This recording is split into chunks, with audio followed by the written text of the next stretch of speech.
Bonsoir. Vous êtes photographe, né à Monaco et vous exposez pendant tout un week-end au studio 5MC avec des photographies assez extraordinaires sur l'Afrique sauvage. C'est bien cela, on parle d'animaux et d'humains. C'est bien ça, sur les animaux les plus beaux et dangereux du monde, et aussi sur quelques tribus que j'ai pu rencontrer. Quelques tribus, c'est important, bien sûr, avec un petit côté humanitaire. Un petit côté humanitaire aussi, oui. Je trouvais ça important de rencontrer et de pouvoir échanger en gros avec les tribus, comme la tribu Maasai et la tribu Samburu. Les hommes, les humains et puis les animaux, c'est la force de votre exposition, avec des photos assez extraordinaires, ça va des lions aux zèbres bien sûr. Et quand on démarre par le lion, par exemple, il y a une photo qui marque tout de suite, cette griffure, cette cicatrice d'un lion sur son visage, sur sa gueule. Oui, c'était après une bagarre donc avec des lionnes. Pour manger en fait, pour tout simplement garder sa proie. Ils sont en fait, on le voit pas très bien sur la photo, mais juste en dessous, on peut apercevoir la peau de l'hippopotame qui venait de tuer. C'est plutôt le Kenya vos photos, c'est bien cela hein?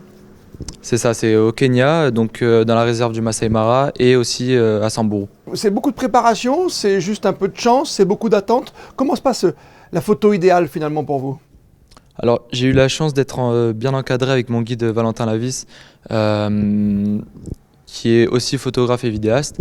En fait, on partait très tôt le matin, vers 5h, 5h30, pour avoir une bonne lumière. Et c'est aussi à l'heure où les animaux sont le plus actifs, parce que la journée il fait beaucoup trop chaud. Ils préfèrent se reposer la journée. Donc on partait le matin, et des fois, ça pouvait arriver oui, d'attendre 2-3 heures pour avoir l'opportunité de faire une belle photo.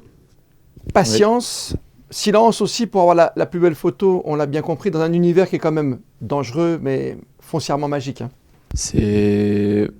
J'en garde de très bons souvenirs. Je sais que je vais y retourner dans 1 ou 2 ans. Une merveilleuse aventure que vous nous faites partager pendant 48 heures, on l'a dit, au studio 5MC à Monaco. Alors vous, le Monégasque, justement, je suis allé me balader un peu sur votre Insta, comme on dit aujourd'hui, sur votre site Instagram. On voit une photo, par exemple, d'un champion de sport mécanique, Formule 2, c'est Arthur Leclerc, le frère de Charles, qui sera là le week-end prochain, bien sûr, pour le Grand Prix de Monaco, lui aussi. Au départ, c'est quoi? C'est du portrait, c'est une commande, ou c'est simplement un ami? C'est un de mes meilleurs amis, oui.